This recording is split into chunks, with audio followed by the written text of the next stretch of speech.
ஒரு படம் ரிலீஸ் ஆகி 40 வருஷம் ஆக போகுது. ஆனா இப்போவும் அந்த படத்தை பத்தி எல்லாருமே பேசிட்டு இருக்காங்க. அந்த கேட்வே ஆஃப் இந்தியாவில் உட்காந்துருக்க மாதிரி இருப்பாரு, பக்கத்துல பார்த்தா சரண்யா பொன்வன் இருக்க மாதிரியான ஒரு போஸ்டர். அதை பார்த்தோன்னே எனக்கு ஒரு ஈர்ப்பு ஏற்பட்டுச்சு. இந்த படம் த்ரூ அவுட்டாவே டைலாக்ஸே இல்லாம நடிப்பார் அவர் கமல். நிறைய பேர் கலாய்க்கவும் செய்வாங்க. என்னது கமல்ஹாசன் மாதிரி நான் வசனது என்னது ஆக்ஷன்லேயே நான் நடிக்கவா அப்படின்ற மாதிரிலாம் கலாய்க்கவும் செய்வாங்க. அது இங்க பாத்தீங்கன்னா அவருக்கு ஏர்நத்தி மாதிரி வந்திருக்கும். அந்த ஏர்நத்தி ரொம்ப ரியலிஸ்டிக்கா தெரியணுங்கிறதுக்காக அவர் பிளக் பண்ணியிருக்காரு. அதுக்கு முன்னாடி வரைக்கும் மணிரத்னம் வந்து ஃபுல்லாவே லவ் ஓரியன்டட் மூவிஸ். மௌனராகம்னு ஒரு ஹிட் கொடுத்துருக்காரு. அதுக்கப்புறமா வராரு நாயகன்னு சொல்லி, நான் இந்த மாதிரி ஒரு அண்டர்வேர்ல்ட் டான் ஸ்டோரி ஒன்று வச்சிருக்கேன் அப்படின்னு சொல்லி அது ஃபர்ஸ்ட்லேருந்தே வேற வேற மாதிரி போயிட்டு இருக்கு. என்னன்னா இளையராஜாவோட ஒரு பாட்டை வச்சுதான் எப்பவுமே படத்தோட முதல் பாட்டு வந்து அப்படிதான் இருக்கும். அது வந்து கரகாட்டக்காரன்ல அவர் ஒரு அவரே எழுதின ஒரு பாட்டுன்னா, படத்தில் முதல் பாடலை பாட வைத்து அது நல்ல ராசி என்பார்கள் அப்படின்னு சொல்லிட்டு ஒரு அவரோட ஓப்பனிங் சாங்ல அவரே லிரிக் எழுதி பாடிப்பாரு. ஏன்னா படத்துல முதல் பாட்டு இளையராஜா பாடணும். ஏன்னா அவர் பாடிட்டு அந்த வைப்பை செட் பண்ணிடுவாரு. நீங்க இந்த படத்தை வந்து ஒரு காமரேட் பாயிண்ட் ஆஃப் வியூ நீங்க பார்க்க ஆரம்பிக்கலாம். எதிர்த்து கேள்வி கேட்க கேட்க தான் அவருக்கு பிரச்சனை வரும். அந்த பிரச்சனைனாலதான் இங்க வேலு நாயக்கர் அப்படிங்கிற ஒரு ஆள் வந்து உருவாவாரு. கமலோட பொண்ணு ட்ரெயின்ல ஏறி போகும்போது சொல்லுவாங்க, உங்களாலதான் அம்மா செத்தாங்கன்னு சொல்றாங்க, அது உண்மையா அப்படின்னு சொல்லுவாரு. அவர் யோசிச்சுட்டு இருக்கும்போது ட்ரெயின் கிளம்பி போயிடும். அதுக்கு அடுத்து கடைசியில நீங்க நல்லவரா கெட்டவரா அப்படின்ட்டு. ஆக்சுவலா அதுதான் படமே. இங்க எல்லாரும் என்ன சொல்லுவாங்கன்னா, இவங்க காட்ஃபாதரை பார்த்து ஒன்னு எடுத்து இன்ஸ்பயர் பண்ணியிருக்காங்க. அப்படிங்கும் போது இது எங்களை பொறுத்த வரைக்கும் இந்தியன் காட்ஃபாதர். அவ்வளவுதான். இவர் நான் இந்த உண்மையா சொல்லுவாங்க, உண்மையாவே காட்ஃபாதர் தான். இதை பார்த்து நிறைய படங்கள் வந்தது. ஆர்டிகல் ஒன்று படிச்சிருக்கேன். ஃபர்ஸ்ட் அதாவது பெருசா ஹைப்பே இல்லையா, அப்போ தீபாவளிக்கு தான் ரிலீஸ் ஆகுது. பெருசா நாயகனுக்கு ஹைப்பே இல்லாம, ஏன்னா ஒரே ஒரு போஸ்டர் தானா, அதுலயும் பார்த்தா கிளீன் ஷேவ் பண்ணி கமல்ஹாசன் இருக்காராம். அதுவே நிறைய விமர்சனத்துக்கு உள்ளாக்கப்பட்டுச்சான். என்ன பழம் மாதிரி இருக்காரு, மீச இருக்கணும்ல அப்படின்ற காலம் அது. முகத்தை பார்த்து பேசவே மாட்டேன். நான் முகத்தை பார்த்து பேச நான் அழுதுருவேன் அப்படின்றத சொல்லும் போது பின்னாடி அப்படி பறக்கும். முன்னாடி இந்த டாக்டர்கிட்ட பேசுவார் தெரியுமா, ஐயரே இவர்கிட்ட என்ன இவர்கிட்ட யார் இருக்காங்க, இவர்கிட்ட என்ன குடும்பம் என்ன பண்றாங்கன்றத கேளுங்க அப்படின்னும் போது நமக்கே ஒரு இன்டிமிடேட்டிங்கா இருக்கும். என்னன்னா அது இப்படியெல்லாம் இவ்வளவு பயங்கரமா போகுது அப்படின்ட்டு.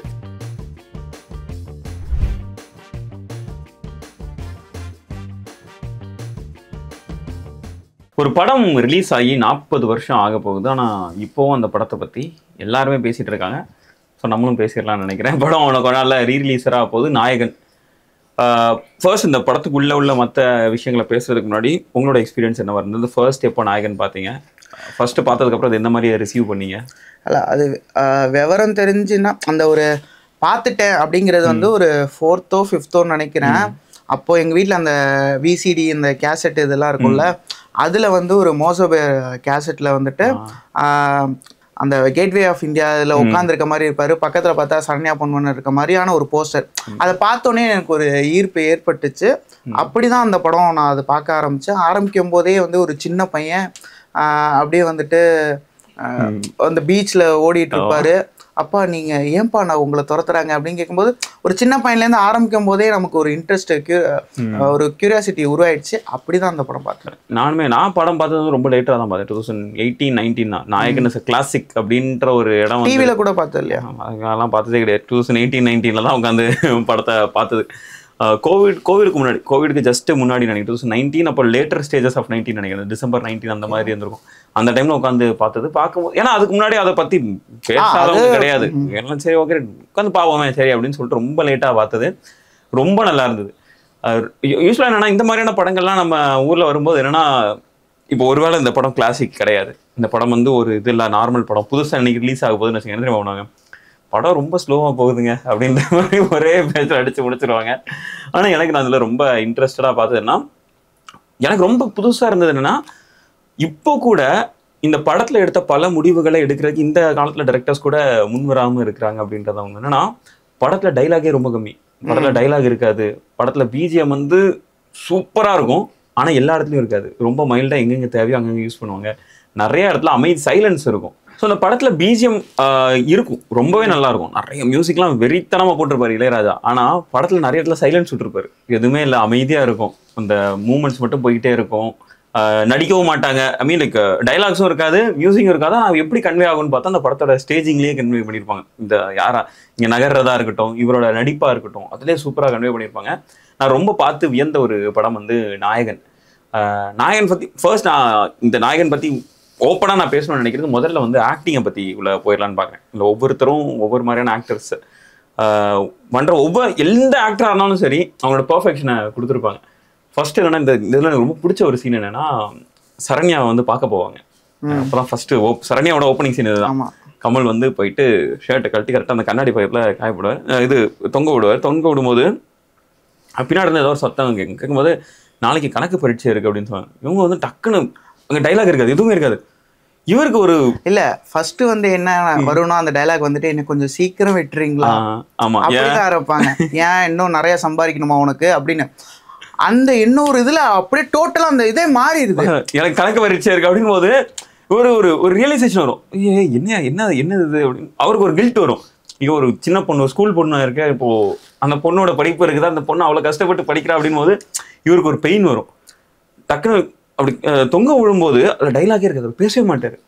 அப்படி திரும்புறதுலேயே நமக்கு தெரிஞ்சிடும் அவர் என்ன நினைக்கிறாரு, என்ன பேச நினைக்கிறாரு, எல்லாத்துலயுமே அவர் நின்று நடக்கிறது. அப்படியே இளையராஜாவோட ஆர்ஆர் வந்து ஒர்க் அவுட் ஆக ஆரம்பிச்சிடும். அந்த எப்படி சொல்றது, பார்வை தான் இருக்கும், அங்க இசை மட்டும் பேசிக்கிட்டே இருக்கும். என்ன நினைக்கிறாங்க, அவர் என்ன மனசுக்குள்ள கில்ட் ஆகுது, எல்லாமே வந்துட்டு ஒரு வசனம் வந்து எழுதியிருப்பாங்க. ஆமா, அந்த இது எனக்கு அதுல ரொம்ப பிடிக்கும். ஆக்டிங் அதுல ரொம்ப பிடிக்கும். இன்னொரு இதுல பர்டிகுலரா அதே மாதிரிதான் நடிப்பு. இந்த படம் த்ரூ அவுட்டாவே டைலாக்ஸே இல்லாம நடிப்பார் அவர் கமல். நிறைய பேர் கலாய்க்கவும் செய்வாங்க, என்னது கமல்ஹாசன் மாதிரி நான் வசனது என்னது ஆக்ஷன்லேயே நான் நடிக்கவா அப்படின்ற மாதிரிலாம் கலாய்க்கவும் செய்வாங்க. அது அடுத்த என்னது லேட்டர் ஸ்டேஜஸ் அந்த படங்கள்ல அது ட்ரோலாகவும் செய்யப்பட்டிருக்கு. ஆனா அது கமலை தவிர வேற யாரு பண்ணாலும் அது ஆக்வர்ட் ஆயிடும். ஏன்னா கமல் தான் அந்த எமோஷன்ஸை பர்ஃபெக்டா கொடுப்பாரு. இப்போ எப்படின்னா தன்னோட பையன் இறந்து அந்த சாகர சீன் வந்து ஒரு பயங்கரமான சீன். மியூசிக் பெருசா பின்னாடி இருக்கான். நிழல் ரவி இறந்து போற சீன் வந்து மியூசிக் பெருசா இருக்காது, ஒவ்வொருத்தர்ட்டையா வருவாரு. என்ன எல்லாம் வந்திருக்கீங்க, என்ன காலைல வந்திருக்கீங்க, இதெல்லாம் சொல்லுங்க என்ன ஆச்சு அப்படின்னு சொல்லிட்டு இவருக்கு ஒரு லெவல்ல பதட்டம் வர ஆரம்பிச்சிடும். ஒரு ஸ்டார்டிங்ல வரும்போது ஸ்டார்டிங் வரும்போது காமா வருவாரு. வந்துட்டு என்ன இவ்வளவு சீக்கிரம் வந்துட்டீங்க, காலைல வாப்பா என்ன இவ்வளவு சீக்கிரம் வந்துட்டு அப்படின்னு சொல்லிட்டு அப்படி வரும்போது என்ன எல்லாரும் வந்திருக்கீங்க அப்படின்னு சொல்லிட்டு அவருக்கு ஒரு பதட்டம் வரும். இல்லை ஏதோ ஒன்று தப்பு நடந்திருக்கு அப்படின்னு தெரியும். வந்தோடனே ஒரு அங்க பாடி வந்து மூடி போட்டிருப்பாங்க. மூடி போட்டிருக்கிறத பார்க்கும்போது அவருக்கு இப்போ யூஸ்வலாவே என்னன்னா நம்ம நமக்கு நெருக்கமான ஒருத்தவங்களுடைய உடல் அங்கே இருக்குது அப்படின்னா நமக்கு என்ன ஆகும், அவங்க தான் இருக்காங்கன்னு தெரியும், ஆனா அவங்க இருந்துடக்கூடாது அப்படின்ற ஒரு நினைப்பு மைண்ட்ல விடல. அந்த இது அப்படியே இருக்கும். அதை பார்த்தோன்னே அவர் வசனமே இருக்காது. அதுக்கப்புறம் ஒரு கட்டத்துக்கு மேல அது வரைக்கும் பதறிட்டு பேசிட்டே போறவர் ஒரு கட்டத்துக்கு மேலே வசனம் கட் ஆயிட்டு அப்படி அமைதியாயிடுவாரு. பின்னாடி மியூசிக் மட்டும் மைல்டா போய்கிட்டே இருக்கும். உட்காந்து அழுவாரு, அவ்வளவுதான். அவர் அழுறத பார்த்துட்டு நமக்குலாம் என்ன இப்படி நடிச்சிருக்கு அப்படின்ற மாதிரி இருக்கும். ஆக்சுவலி அது வந்து கிட்டத்தட்ட அந்த இடத்துல தான் அவர் வந்து அந்த பழைய சிவாஜி கணேசன் வந்து ஒரு இது கொடுப்பார்ல, அதே நம்ம இப்பெல்லாம் வந்து ஓவர் டிராமா அந்த மாதிரிலாம் சொல்லிட்டு இருப்போம். பட் அந்த ஒரு சிக்னிஃபிகன்ஸ் வந்து அதுல இருக்கும். அதை எப்படி அவர் எலவேட் பண்ணியிருக்காரு அப்படிங்கிறத நம்ம பார்க்கணும். அப்போ அது நடிக்கும் போது கிட்டத்தட்ட ஒரு 40 வயசுக்குள்ளதான் அவருக்கு, 32-33 வயசு, அதுதான் ரொம்ப கம்மியான வயசு. பட் அங்க அவர் எடுத்திருக்க கேரக்டர் என்னன்னு பாருங்க. 2 குழந்தைங்களை பெற்ற ஒரு அப்பா, அதாவது கிட்டத்தட்ட ஒரு பெரிய பையனை அவன் இறந்தும் செய்யிட்டான். அதே போல அப்பா அவருக்கு வயசு வந்து ஒரு 60-65 கேரக்டர் அப்படிங்கிற மாதிரி.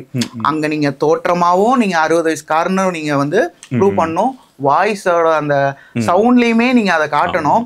அது சரியா அவரால் பேசவும் முடியாது. அந்த ஒரு அந்த எப்படி சொல்ற கணீர்னும் இருக்காது. அது வரைக்கும் கணீர்னு இருந்த வாய்ஸ் எல்லாமே உடையும். அந்த உடையறத வந்து அதுக்குள்ளேயுமே வந்து அந்த அந்த ஒரு மாதிரி பண்ணுவார்ல, அந்த ஸ்டாமரிங் சவுண்டு. இன்னைக்கு அதெல்லாம் நம்ம யோசிச்சு பார்க்கும்போது எப்படி இவங்க மண்டை வேலை பார்த்துருக்கோம், எப்படி இதை வந்து இவங்க கன்வே பண்ணியிருப்பாங்க, டைரக்டரா மணி வந்து எப்படி அவரை கன்வே பண்ணியிருப்பாருன்னு ஒன்று இருக்கு. அதே போல இதை இவர் எப்படி ரிசீவ் பண்ணிட்டு இங்க நம்ம ஒரு விஷயத்த புதுசா கொடுக்கணும் அப்படிங்கிறதுலயும் இது பண்ணிப்பாரு. அப்புறம் இன்னொரு விஷயம் சொல்லுவாரு, இங்க பாத்தீங்கன்னா அவருக்கு ஏர்நத்தி மாதிரி வந்திருக்கும். அந்த ஏர்நத்தி ரொம்ப ரியலிஸ்டிக்கா தெரியணுங்கிறதுக்காக அவர் பிளக் பண்ணியிருக்காரு. ஆமா, ஒவ்வொரு முடியா பிடிங்க எடுப்பார் அப்படின்னு சொல்லுவாங்க. ஏன்னா எல்லாம் ஷேவ் பண்ணலாம், பட் ஆனா அங்க வந்து ரஃப் பேச்சஸ் தெரியும் அப்படின்றதுக்காக அது ரொம்ப ரியலிஸ்டிக்கா ஷைனியா இருக்கணும் அப்படின்றதுக்காகவே பிடுங்க வரான். இன்னும் ஒரு மனுஷன் எத்தனை எவ்வளவு டெடிகேட்டடா இருப்ப. நம்ம பேசுறது இத்தனோண்டு ஒரு சின்ன ஒரு 5 எப்படி சொல்றது 5 நிமிஷத்துக்குள்ள வர ஒரு நிமிஷத்து பாட்டை தான் நம்ம பேசிட்டு இருக்கோம். அதுலயே நம்ம இவ்வளவு யோசிக்கிறோம் இது பண்றோம்னா மொத்தமா ஒரு ஃபர்ஸ்ட் கட் வந்து 3 மணி நேரமா. அந்த 3 மணி நேரம் யாரும் நம்ம பார்க்கல. நம்ம பார்த்த கட் எப்போ வெளியே வரும்ன்றது வெயிட் பண்ணும். நீங்க டெடிகேஷன் சொல்ற மாதிரி இன்னொரு பர்டிகுலர் சீன் ஞாபகம் வருது. கமல் வந்து அப்பதான் என்ன அந்த ஒரு ஏஜா அவரோட பொண்ணு அப்பதான் ஊர்ல இருந்து மறுபடி மும்பை வருவாங்க. பாம்பே வரும்போது என்னன்னா ஒரு கார் எடுத்துட்டு சுத்துவாங்க. ஒரே ஷாட் அது. கார்ல இருந்து வேகமா வந்துட்டு அந்த கடற்கரையில வந்து அப்படி ஸ்ட்ராங்கா ஒரு பிரேக் போடுவாங்க. பிரேக் போடும்போது அந்த கமல் கேரக்டர் வந்து அப்படி பல்ட்டி அடிச்சதும் யூஸ்வலா என்னன்னா நம்ம வந்து என்ன ஓகே ஸ்டண்ட் பர்சன் போட்டு பண்ணிருக்காங்கன்னு பார்ப்போம். அது ஒரே ஷாட் தூரத்துல இருந்து அப்படியே ஜூம் ஆகி போய்கிட்டே இருக்கும். பக்கத்துல வந்து பார்த்தா அது கமல்ஹாசன் இருப்பாரு. அந்த இதுல கார் வேகமா போறதுல அப்படி வந்தடி பிரேக் போடும்போது அப்படி காரை தாண்டி வெளியே போய் விழுவாரு. அந்த விழுறது ஃபுல்லா கமல் பண்ணியிருக்காரு. எனக்கு அதுல எவ்வளவு அது பயங்கர ரிஸ்கியான ஸ்டண்ட் அது. ஆமா, ஏன்னா கார்ல இருந்து அந்த வேகத்துல போயிட்டு ஒரு பிரேக் அடிக்கலனாலும் பிரச்சனை. அந்த ஸ்டண்ட் அது கமலே பெர்ஃபார்ம் பண்ணியிருக்காரு அப்படின்னு பார்க்கும்போது எனக்கு ஆச்சரியமா இருந்துச்சு. அது ரொம்ப ரொம்ப அந்த அளவுக்கு ஒரு மாதிரி எப்படி சொல்ற டேரிங்கா இறங்கியிருக்காங்க. ஒரு அப்போ வந்து அது ஒரு யங்ஸ்டர்ஸ் டீம். அதனாலதான் வந்து இன்னைக்கும் அது வந்துட்டு ஒரு மைல் ஸ்டோனா இருக்கு. எப்படின்னா தமிழ் சினிமாவே வந்து நாயகனுக்கு அதாவது போஸ்ட் நாயகன் ப்ரீ நாயகன் அப்படின்னு பேச வைக்கிறதுக்கு ஒரு காரணமாகவும் அமைஞ்சிருக்குன்னா இந்த மாதிரியான சில விஷயங்கள்லாம் டேரிங்கா அவங்க மூவ் பண்றது அப்படின்னு தான் நான் நினைப்பேன். இன்னொன்னு நீங்க நல்லா எடுத்து வச்சு பாத்தீங்கன்னா அதுக்கு முன்னாடி வரைக்கும் மணிரத்னம் வந்து ஃபுல்லாவே லவ் ஓரியன்டட் மூவிஸ். மௌனராகம்னு ஒரு ஹிட் கொடுத்துருக்காரு. அதுக்கப்புறமா வராரு நாயகன்னு சொல்லி அவரை ஃபர்ஸ்ட் ப்ரொடியூசரை அப்ரோச் பண்ணும்போது ஏதோ ஒரு ரீமேக் தான் எடுக்க சொல்லியிருக்காராம். அப்போ இல்ல எனக்கு அதுல எல்லாம் உடன்பாடு இல்லைன்னு சொல்லிட்டு இந்த ஒரு வே ஆஃப் அப்ரோச் பண்ணியிருக்காங்க. அதாவது நான் இந்த மாதிரி ஒரு அண்டர்வேர்ல்ட் டான் ஸ்டோரி ஒன்று வச்சிருக்கேன் அப்படின்னு சொல்லி அது ஃபர்ஸ்ட்லேருந்தே வேற மாதிரி போயிட்டு இருக்கு. என்னன்னா காட்ஃபாதர் இன்ஸ்பிரேஷன்ல ஒன்று பண்ணணும், கமல் சாரையும் அதாவது சிவாஜி சாரையும் கமல் சாரையும் வச்சு ஒன்று பண்ணணும் அப்படிங்கும்போது அது நிறைய பேச்சுகள்லாம் போய் கடைசியில் வந்து வேற மாதிரி இங்கே கமல் சாருக்கே வந்து அமையுது. அப்படி அமைஞ்சு ஆரம்பிக்கப்பட்ட இதுதான் நாயகன். ஆனால் அப்போவே சொல்லுவாங்கன்னா நாயகன் அந்த டைமில் ரொம்ப ஒரு பெரிய பட்ஜெட்டில் உருவான படம் அப்படின்னு மாதிரி சொல்லுவாங்க. ஏன்னா அந்த டைம்ல சிவாஜி படங்களுக்கு மட்டும்தான் இவ்வளோ பெரிய பட்ஜெட் கொடுக்கறதுக்கு எல்லாரும் தயாராக இருந்தாங்க. இந்த இது ஒரு யங் டீம் தான். இன்னும் சொல்லுவாங்க ரொம்ப எஸ்டாப்ளிஷ்டு கிடையாது. எல்லாருமே அப்போ ஒரு வளர்ந்து வர்ற ஒரு இடத்துல தான் இருக்காங்க. கமல்ஹாசன் அஃப்கோர்ஸ் அந்த டைம்ல ஒரு நல்ல ஒரு எஸ்டாப்ளிஷ்டான ஒரு ஆள் தான். இளையராஜா இருக்கிறாரு. மற்ற எல்லாருமே இப்போ மணிரத்னம் அவரோட டீம் எல்லாமே பார்த்தோன்னா ரொம்ப யங் டீம். அந்த டீமுக்கு அவ்வளோ பெரிய பட்ஜெட்டை நம்பி கொடுக்குறாங்க. அண்ட் அதுக்கான ஒரு கிளாசிக்கான ஒரு ஹிட்டையும் அவங்க கொடுத்துட்டாங்க அப்படின்னு தான் நான் சொல்லணும் இந்த இதில். And music specially Ilaiyaraaja first opening சீன்லேயே அவர் படத்தோட எமோஷனை மொத்தமாக காலி பண்ணுவார். இந்த தென்பாண்டி சீமைகளுக்கு முன்னாடி ஒரு ஹம்மிங் வரும் அவருக்கு. அந்த படத்தோட ஸ்டார்டிங் எல்லாமே வரும், இது பண்ணுவாங்க, குத்திட்டு நேர பாம்பே போயிடுவார். பாம்பே போகும்போது பாம்பே ஓப்பனிங்லேயே இளையராஜாவோட ஹம்மிங்ல தான் ஆரம்பிக்கும். தென்பாண்டி சீமையில் வர்றது முன்னாடி உள்ள ஹம்மிங் அது ஆரம்பிக்கும்போது நமக்கு அந்த வைப்பு செட் ஆகிடும். இந்த படம் இந்த மாதிரியான ஒரு படம் தான். ஒரு நல்ல ஒரு ஒரு ஒரு ஒரு தாலாட்டு இருக்கும். அட் சேம் டைம் அதில் ஒரு கேயாஸ் இருக்குது. அட் சேம் டைம் அதில் ஒரு குழப்பம் இருக்குது. அதில் ஒரு நிறைய வழி இருக்குது அப்படின்னு சொல்லிட்டு அந்த ஹோல் அந்த வாய்ஸாக இருக்கட்டும், அவங்களோட அந்த மெலடியாக இருக்கட்டும், டோட்டலாக அந்த படத்தோட டோனியே செட் பண்ணிடும். ஆமாம், அதுவே நீங்கள் பார்த்தீங்கன்னா அந்த சாங்கே வந்து ஒரு லுல்லாபி ஃபார்மேட் தான். அது நமக்கு வந்து ஒரு எப்படி சொல்ற ஒரு மெடிடேட்டிவாக அந்த படத்தை கொண்டு போகிறதுக்கு அணுகிறதுக்கான ஒரு எல்லாத்தையுமே ஆரம்பிச்சு விடும் அந்த அப்படின்னு தான் சொல்லணும். எல்லாத்துக்குமே முதல்ல என்ன யூஸ்வலாக முன்னாடி சொல்லுவாங்கன்னா இளையராஜாவோட ஒரு பாட்டை வச்சு தான் எப்போவுமே படத்தோட முதல் பாட்டு வந்து அப்படிதான் இருக்கும். அது வந்து கரகாட்டக்காரன்ல அவரே எழுதின ஒரு பாட்டுன்னா படத்தில் முதல் பாடலை பாட வைத்து அது நல்ல ராசி என்பார்கள் அப்படின்னு சொல்லிட்டு ஒரு அவரோட ஓப்பனிங் சாங்ல அவரே லிரிக் எழுதி பாடியிருப்பாரு. ஏன்னா படத்துல முதல் பாட்டு இளையராஜா பாடணும். ஏன்னா அவர் பாடிட்டு அந்த வைப்பை செட் பண்ணிடுவாரு. இந்த படம் என்ன மாதிரியான படம் அப்படின்றதுக்கான வைப்பை அவர் செட் பண்ணி கொடுத்துருவாரு. மைக்கேல் மதன காமராஜனுக்கு ஒரு கதகேளுன்னு ஒரு பாட்டு உண்டு. அதுலயும் அவரே ஒரு பாட்டு பாடி வைப்பை செட் பண்ணிடுவார். அந்த இதோட ஒரு ஒரு அல்டிமேட் எக்ஸாம்பிள் தான் எனக்கு கேட்டா இது பண்ண தென்பாண்டி சீமையிலே நான் சொல்லுவேன். அந்த அந்த ஹோல் உலகத்துக்குள்ளே கொண்டு போவார். எனக்கு அந்த அட் சேம் டைம் படத்தில் வர எல்லா இடத்துலையுமே பேக்ரவுண்ட் ஸ்கோர் வந்து பார்த்தீங்கன்னா ரொம்ப கம்மியாக தான் இருக்கும். இப்போ முன்னாடி சொல்லாமல் நான் அந்த டைலாக்ஸை பற்றி பேசுவோம். டைலாக்ஸ் எந்த அளவுக்கு கம்மியாக இருக்கும் அதே அளவுக்கு பேக்ரவுண்ட் ஸ்கோர் ரொம்ப கம்மியாக தான் இருக்கும். நிறைய இடத்துல படத்தில் சைலன்ஸ் மட்டுமே தான் இருக்கும். சைலன்ஸை தான் அதுக்கு முன்னாடியும் சரி அதுக்கு பின்னாடியும் சரி அந்த சைலன்ஸை ப்ராப்பராக டீல் பண்ண ஒரு மூவி அப்படின்னா அது ரொம்ப கம்மின்னு தான் நான் சொல்லுவேன். அந்த எந்த ஒரு டைலாக் கிடையாது, எந்த ஒரு மியூசிக் கிடையாது, அமைதியா இருக்கும். ஆனா கதை பாட்டுல நடந்துகிட்டே இருக்கும். பார்க்குற எல்லாருக்கும் கதை புரியவும் செய்யும். நிறைய பேர் சொல்லுவாங்க என்னன்னா மணிரத்னம் படம்னாலே அமைதியாவே தான் இருக்கும் அப்படின்னு சொல்லுவாங்க. இருட்டுக்குள்ளேயே எடுக்கிறாரு, அமைதியாவே இருக்கும், படத்துல பேசுறது கூட கேட்காது அப்படின்னு சொல்லிட்டு. அந்த அப்படி இருந்தாலும், அந்த இருட்டுக்குள்ளேயே இருந்தாலும், அந்த அமைதியாவே இருந்தாலும், அந்த வசனங்களே இல்லை அப்படின்னாலும் அந்த படத்தோட எமோஷன் வந்து நமக்கு கனெக்ட் ஆகிட்டே இருக்கும். யூஸ்வலாக என்னன்னா இளையராஜாவே சொல்லுவார், ஒரு ஒரு ஒரு மியூசிக் இன்டெலிஜென்ட்டாக யூஸ் பண்ணுறதுல வந்து எந்த அளவுக்கு இசைக்கருவிகளுக்கு இருக்குதோ அதே அளவுக்கு சைலன்ஸுக்கும் இருக்குது அப்படின்ற மாதிரியான ஒரு இதில் சொல்லியிருப்பாரு. ஸோ அந்த சைலன்ஸ் வந்து அந்த இதில் ரொம்ப அழகாக ஹேண்டில் பண்ணியிருப்பாங்க நாயகன் படம் ஃபுல்லாகவே. அதான் இந்த விஷயத்த வந்து டைரக்டர் பால்கி வந்துட்டு சொல்லியிருப்பாரு. இளையராஜா சாருக்கு வந்து he knows what to do. அதே போல் எப்படின்னா ஒரு சீனை அதாவது ஒரு மியூசிக் வந்து கெடுக்கவும் செய்யும், எலவேட்டும் பண்ணும். இப்போ இந்த சீனுக்கு வந்துட்டு ஒரு மியூசிக் கொடுத்தா இது கெடும் அப்படின்னா அங்கே போடவே மாட்டாரு, இங்கே சைலன்ஸ் தான் ஏன் பேசும் அப்படின்னு சொல்லுவார். அந்த அளவுக்கு டைரக்டர் அளவுக்கு அவருக்கு ஒரு நாலேஜ் உண்டு. அதனால தான் அவருடைய இந்த லெகசிங்கிறது வந்து பெரிய ஒரு லெகசியாகவும் இருந்திருக்கு. இப்போ நம்ம பேசும்போதே இதில் ஒரு விஷயத்த நம்ம இன்னும் ஒத்து நோக்கி பார்க்க வேண்டியது என்னன்னா, ஹீரோ வந்துட்டு கொலை பண்ணுறான். ஓகேவா? ஒரு எல்லா படத்துலையும் நீங்கள் பார்த்தீங்கன்னா ஆரம்பத்தில் ஒரு வில்லன் இருப்பான். வில்லன் வந்து கொலை பண்ணி அதை ரிவெஞ்ச் பண்ணுறதுக்கு தான் வந்துட்டு ஹீரோ வந்து கடைசியாக கொலை பண்ணுவார். ஏன்னா இங்கே எல்லாமே இங்கே ஒரு நம்ம தமிழ் சினிமாவை பொறுத்த வரைக்கும் இல்லை இந்தியன் சினிமாவை பொறுத்த வரைக்குமே எல்லாத்துக்குமே ஒரு மாரல் வேணும், எல்லாத்துக்குமே ஒரு விஷயம் இருக்கணும். இங்கே ஆரம்பமே பார்த்தீங்கன்னா சின்ன வயசுலேயே ஒரு கொலை பண்ணிடுவான், ஒரு போலீஸ் கொலை. அதாவது இங்க நல்லா ஒத்து நோக்கி பார்க்க வேண்டியது என்னன்னா, அவங்க அப்பா வந்து ஒரு யூனியன் லீடரா இருந்திருப்பாரு.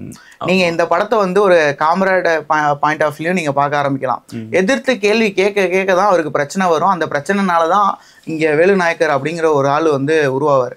அதாவது அவங்க அப்பா எதிர்த்து கேள்வி கேட்டிருப்பாரு, அதனாலதான் அவங்க அப்பா வந்து ஒரு இதாகிறாரு. அந்த இடத்துல எங்க அப்பாவை நீ இப்படி பண்ணிட்டேன்னு சொல்லி கொலை பண்ணிட்டு இவரு வந்து ஊரை விட்டு ஓடி வந்துடுறாரு.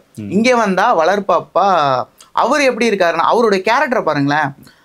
ஒரு 5 வேளை தொழுகக்கூடிய ஒரு இஸ்லாம் மதத்தை சேர்ந்த ஒரு ஆளா இருக்காரு. ஆனா மக்களுக்கு ஒண்ணுன்னா நம்ம இப்படியாச்சும் ஒண்ணு சம்பாரிச்சு, அதாவது ஸ்மக்லிங் பண்ணியாச்சும் சம்பாரிச்சு பண்ணலாம். அதே போல அவர் ஒரு அளவீடு வச்சிருக்காரு. என்னுடைய கூலி 200 ரூபா தானேப்பா அப்படிங்கிற ஒரு அளவீடுக்குள்ளேயே தான் பண்ணிட்டு இருக்காரு. அவர் பெருசா பேராசைப்படலை. அது பண்ணிட்டு இருக்க வரைக்கும் கரெக்டா வருது. ஆனா இங்கே இவர் என்ன நினைக்கிறாருன்னா, அந்த இள ரத்தத்துல வந்துட்டு அவர் என்ன நினைப்பாருன்னா, எங்க அப்பா கஷ்டப்பட்டு இது பண்றாரு, பட் அதுக்கான கூலி கிடைக்கலன்னு சொல்லி எதிர்த்து தான் கேள்வி கேட்பாரு. அங்க எதிர்த்து கேள்வி கேட்கும் போதுதான் திரும்பி வந்து இந்த பியூரோக்ரசி வந்து என்ன பண்ணும்னா இவங்களை அடக்கும். இங்க அடக்கும் போதுதான் அவர் திரும்பி கொலை பண்றாருன்னா அதிகாரத்தை தான், போலீஸ்காரங்களை தான் வந்து இது பண்றாரு. அதே பியூரோக்ரஸியை வந்துட்டு இது பண்ணணும்னு சொல்லி அடிக்கிறாரு. அடுத்து பார்த்தா அவர் அப்படியே கொண்டு வந்து அங்க ஒரு நாயகனை ஆக்க வராங்க. இந்த மாதிரி எதிர்த்து கேள்வி கேட்க தான் வந்து அவருக்கு ஒரு பிரச்சனை உருவாயிட்டே இருக்கும். அந்த பிரச்சனையை சார்ட் அவுட் பண்றதுக்கு ஒரு கொலை வரும். அடுத்து ஒரு கட்டத்துக்கு மேல வரும்போது யாருமே எதிர்த்து கேள்வி கேட்க நிக்கல. ஆனா பையனை இழந்துருவாரு. ஆமா, அதுக்கப்புறம் ஒண்ணுமே அவரால் பண்ண, அதுக்கப்புறம் சரி ரைட்டு போங்கடா அப்படின்ற மாதிரி விட்டுட்டு போயிடுவாரு. இதுல வந்து என்னன்னா, அவங்க பொண்ணு ஒரு இதில் சொல்லுவாங்க என்னன்னா வந்துட்டு எல்லாத்தையும் நிறுத்துங்க அப்படின்னு சொல்லும்போது, இது இங்கே ஆரம்பிச்சது நான் கிடையாது அப்படின்ற மாதிரியான சொல்லுவார். அவங்களை நிறுத்த சொல்லி நான் நிறுத்துறேன். ஏன்னா இவர் நம்ம சொல்கிறோம்ல, இவர் கொலை பண்ணுறாரு. ஆமாம், இவர் பண்ணுற தப்பு தான். ஆமாம், ஆனால் எதுக்கு பண்ணுறாரு? இவரோட சர்வைவலுக்காக தானே பண்ணுறாரு. இப்போ இவர் அதை கொலை பண்ணுறதையோ இல்லை இவரோட சர்வைவலுக்கான இந்த சில 1 or 2 crimes அவர் பண்ணுறது நிறுத்திட்டாருன்னா அவரை கொண்டுருவாங்க. ஸோ அதனால இவர் சொல்லுவார் என்னன்னா, நீங்கள் சொல்லுங்கல்ல அந்த டைம்ல இருந்து அவர் ஒவ்வொரு இதுக்கா ஒரு எதிர்த்து கேள்வி கேட்கும்போது அங்கேருந்து இது வருது. எதிர்த்து எதனால கேள்வி கேட்குறாங்கன்னா அங்கேருந்து ஒரு அநீதி நடக்குது அப்படின்போது அவங்க அநீதி பண்ணாமல் நிறுத்த சொல்லுங்க, நான் நிறுத்துறேன் அப்படின்ற மாதிரி இது வரும். இந்த படத்துல இன்னொன்று என்னன்னா, சின்ன பசங்க கேரக்டர்ஸ்லாம் இருக்குல்ல, குட்டி குழந்தைங்க கேரக்டர்ஸ்லாம், அவங்களோட கேரக்டர்ஸ் எல்லாமே ஒரு ரியாலிட்டி ஹிட்டை கொடுத்துக்கிட்டே இருக்கும். அந்த எந்த ஒரு கதாநாயகன், இப்போ இந்த ரத்னவேலு அப்படின்ற ஒரு கேரக்டர், யாரு நம்ம வேலுநாயக்கரோட அப்பா ரத்னவேலு ஒரு பேர். அவர்கிட்ட வந்து என்னன்னா அந்த கேட்பாங்க, ஏன் போலீஸ்லாம் அவங்களை துரத்துறாங்க அப்படின்னு கேட்கும்போது இப்போ அவர் வந்து ஒரு எக்ஸ்பிளனேஷன் கொடுப்பாரு, இவர் வந்து இது பண்ணிட்டு. அடுத்தது கமலோட பொண்ணு ட்ரெயினில் ஏறி போகும்போது சொல்லுவாங்க, உங்களால தான் அம்மா செத்தாங்கன்னு சொல்கிறாங்களே உண்மையா அப்படின்னு சொல்லுவார். அவர் யோசிச்சுட்டு இருக்கும்போது ட்ரெயின் கிளம்பி போயிடும். அதுக்கு அடுத்து கடைசியில் நீங்கள் நல்லவரா கெட்டவரா அப்படின்ட்டு. ஆக்சுவலாக அதுதான் படமே. நீங்கள் நல்லவரா கெட்டவரானா எனக்கே தெரியல, நான் நல்லவனா கெட்டவனா அப்படின்றது தெரியல. ஏன்னா நான் நிறைய கொலை பண்ணியிருக்கேன், ஆனால் நான் நல்லதுக்காக தானே பண்ணேன். நான் நிறைய குற்றம் பண்ணியிருக்கேன், ஆனால் நான் நல்லதுக்கு தான் பண்ணேன். இதை நான் நல்லதாக எடுத்துக்கிறதா கெட்டதாக எடுத்துக்கிறதா, அது ஒரு கிரே ஷேட்லேயே இருக்கும். அவர் நீ நல்லவரா கெட்டவரான்னா தெரியல, உங்களால தான் அம்மா செத்தாங்களான்னு கேட்டால் அப்படி, அப்போ நான் இல்லைன்னா நான் அம்மா என்னோட மனைவி உயிரோட இருப்பாங்களா அப்படின்ற ஒரு இது வரும். ஸோ அப்படி ஒவ்வொரு அந்த குழந்தைகள் கேரக்டர்ஸ்லையுமே அதில் ஒரு ஒரு சின்ன ஒரு டைலாக் மூலமா அந்த லீடு கேரக்டருக்கு வந்து ஒரு இது கிக் கொடுத்துக்கிட்டே இருக்கும். நீ பண்றது என்ன, நீ என்ன பண்றீங்க அப்படின்னு ஒரு கேள்வி கேட்டுக்கிட்டே இருக்கும். அந்த இது எனக்கு அதுவும் அந்த ஒரு குட்டி ஆஸ்பெக்ட் ஆஃப் த ஃபிலிமே எனக்கு ரொம்ப பிடிக்கும். அந்த குட்டி சின்ன சின்ன விஷயங்கள் மட்டும். ஆக்சுவலி அதை நம்ம இன்னொன்னு பார்த்தோம்னா அந்த அவருடைய ஆரம்ப கால பேச எடுத்து வச்சு பார்ப்போம். அங்க அந்த இன்ஸ்பெக்டரை கொலை பண்ணிடுறாரு. பண்ணதுக்கு அப்புறம் அவங்க வீட்டுக்கே போய் அவனுக்கு ஒரு குழந்தை இருக்கு, அந்த பையன் வந்து ஒரு ஆட்டிசம் பேஷண்ட் அந்த மாதிரியான ஒரு இதுல இருக்காரு, அவனுடைய செலவெல்லாம் நான் பார்த்துக்கிறேன், ஓகேவா? அங்கே ஒன்று வரும். இங்கே எல்லா இடத்துலையும் நீங்கள் நல்லா பார்த்தீங்கன்னா குழந்தைகளை வச்சு அதுக்கு ஒரு தீர்வு வந்துட்டு காட்டுறதுக்காக வந்து மணிரத்னம் சார் வந்து இது பண்ணிகிட்டே இருப்பார். சேம் வந்து அதாவது நாயகன் அவருடைய குழந்தைகள் அவங்க வீட்டில் அவரை போலவே பண்ணுவாங்க. அதை பார்க்கும்போது அவருக்கு ஒரு இது வந்துடும், ஒரு தயக்கம் இருக்கும், இவனும் நம்மள மாதிரி இந்த பாத்துக்குள்ளே வந்துருவானோ அப்படின்ற மாதிரி ஒன்று இருக்கும். அதே போல் அதிகாரத்தில் இருக்கிற ரொம்ப பெரிய ஒரு போலீஸாக இருப்பார். ஆரம்பத்தில் வந்து அந்த இதை வந்து கலைக்கிறதுக்காக இருக்கிற அந்த போலீஸே வந்து திரும்பி இங்கே காட்ட வருவாங்க. காட்ட வரும்போது இங்கே வந்து வேலுநாயக்கர் வந்து பெரிய ஆளாக இருப்பார். ஆனால் என் பொண்ணை வந்துட்டு ரேப் பண்ணிட்டாங்க அப்படின்னு சொல்லி ஒரு சீன் வரும். அதே சீன் வந்துட்டு அடுத்தடுத்து பார்த்தா ராம்கோபால் வச்சிருப்பாரு, புதுப்பேட்டை வரைக்கும் அது இருக்கும்.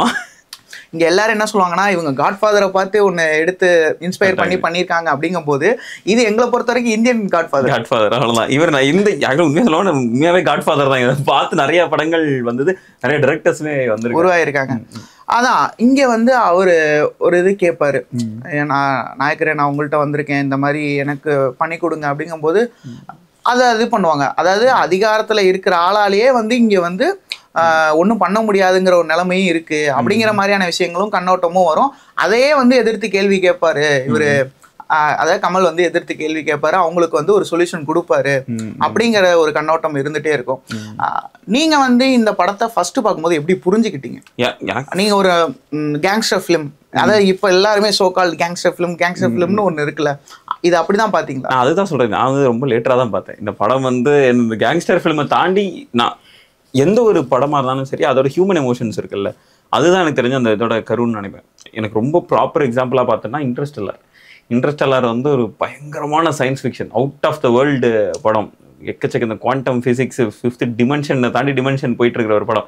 ஆனால் அதோட பேஸ் வந்து ஒரு ஹியூமன் எமோஷன் தான். ஆமா, அதே மாதிரி தான் நான் நாயகனையுமே பார்க்குறேன். இது சுற்றி ஓகே ஒரு மிகப்பெரிய கதைக்களம் இருக்கு, ஆனால் இவர் வந்து எனக்கு தெரிஞ்சது வந்து சக மனுஷனுக்கு அவர் உதவுறது எப்படி, அந்த மாதிரியான ஒரு பொதுநலன் உள்ளதா இருக்கட்டும், இல்லை தன்னோட மனைவி மீதான ஒரு அன்பா இருக்கட்டும், தன்னோட மகன் மீதான ஒரு அன்பா இருக்கட்டும், அவர் பண்ற கொலையெல்லாம் பார்த்தோன்னா அவர் அப்பாவை கொண்டாங்கன்றதுக்காக கொலை பண்ணுவார். அவரை சுத்தி உள்ள மக்களுக்கு ஒரு அநீதி நடக்குது அப்படின்றதுக்காக ஒரு கொலை பண்ணுவார்.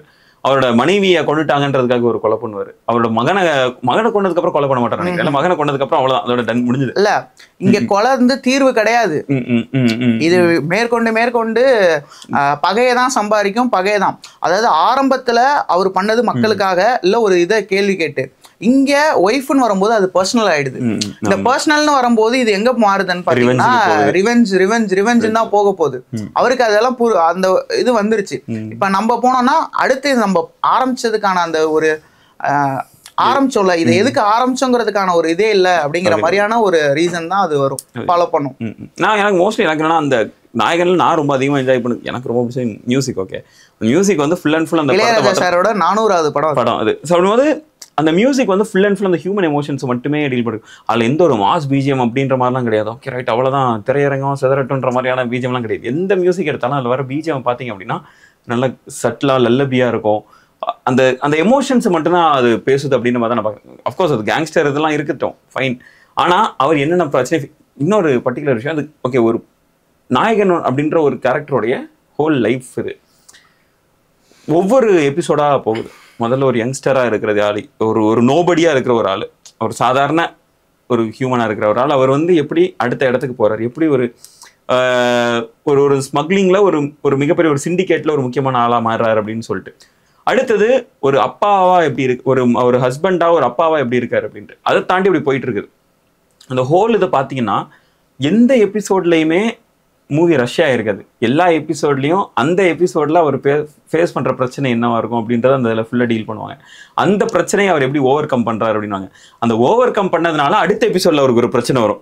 அப்போ அந்த பிரச்சனையை அவர் எப்படி ஓவர் கம் பண்றாரு, எப்படி டீல் பண்றாருன்னு பார்ப்பாங்க. அந்த ஓவர் கம் பண்ற எபிசோட் அப்படி வரும். அந்த கனெக்ஷனுமே இந்த இதில் எனக்கு ரொம்ப பிடிக்கும். பர்டிகுலர் என்னன்னா அவரோட மனைவி இறந்துருவாங்க. இறந்ததுக்கு அப்புறம் இவர் வந்து ஒரு இதை சொல்றாரு, ரெட்டி ஃபேமிலியில ஒரு ஆணும் உயிரோட இருக்கக்கூடாதுன்னு சொல்றாரு. அது சொல்லி முடிக்கும், அடுத்த எபிசோட் ஆரம்பிக்கும். அடுத்த எபிசோட்ல அந்த ரெட்டி ஃபேமிலியில இருந்து சம்திங் அப்படி வர்ற ஒரு பிரச்சனை தான் அடுத்த எபிசோட்ல அவர் ஃபேஸ் பண்ணுவார். இந்த ஹோல் ஷிஃப்ட் இருக்குல்ல, ஒவ்வொரு இந்த படத்துல வர்ற எபிசோட் அந்த ஷிஃப்ட் இருக்குல்ல, ஸ்மூத்தா இருக்கும். எந்த வகையிலுமே அப்படி ஃபோர்ஸ் பண்ணியோ எதுவுமே இல்லாம அவ்வளோ அழகா கொண்டு போயிருப்பாங்க இந்த படத்துல என்ன கேட்டா. அப்புறம் நீ நல்லா பார்த்தேன்னா அங்க அவங்க வாப்பாட்டேந்து இவர் வந்து பொருளை கொண்டு போறாரு. கொண்டு போகும்போது கூடவே ஜனகராஜ் சார் இருப்பாரு. அது ஒரு சம காம்போவா இருக்கும் இவங்க 2 பேரும் இருக்கிறது. அதே போல இவர் டெல்லி கணேசர். இவங்க 3 பேருக்குள்ள அப்பப்போ நடக்கிற அந்த விஷயங்கள் தான் வந்து ஒரு பேசும் பொருளாகவும் இருக்கும். கதையை வந்து எப்படி வந்து இதை டீல் பண்றது அப்படிங்கிற மாதிரி. ஃபர்ஸ்ட் அந்த ஸ்மக்லிங் மேட்டர்ல அப்போதான் வந்துட்டு என்ன நடக்கும்னா, அந்த உப்பு போட்டு அந்த இது அதெல்லாம் வந்து டீட்டெயிலிங். இப்போ நம்ம வந்து வடசென்னை படத்துல வந்து அந்த ஜெயிலுக்குள்ள என்ன இருக்கும் அப்படின்னு தெரிஞ்சுக்கிறதே நமக்கு வந்து சுவாரஸ்யமா இருக்கும்ல. அப்போ இந்த மாதிரி பொருளை இப்படி இது பண்ணி ஜெயிலுக்குள்ள எப்படி வெப்பன் எடுத்துட்டு போறாங்க, இதெல்லாம் நமக்கு தெரிஞ்சு இந்த மாதிரி இன்ஃபர்மேஷன் இந்த மாதிரி விஷயங்கள் புதுசா இருக்கும். அதே போல அப்போதைய இதுல வந்து பார்த்தா ஸ்மக்லிங்ல இதெல்லாம் இருக்கு. இதை வெளில காட்டும் போது ஓ இப்படிலாம் பண்ணுவாங்களா அப்படிங்கிற ஒரு தாட்டை வந்து அப்போ ஏற்படுத்தியிருக்கோம். இதே இது வந்து அடுத்த அவர் பெரிய ஆள் ஆயிடுவாரு. திரும்பி வந்து வா கடலுக்கு போகும்போது அங்க ஒரு சாங்கு அதுதான் மேட்ரு.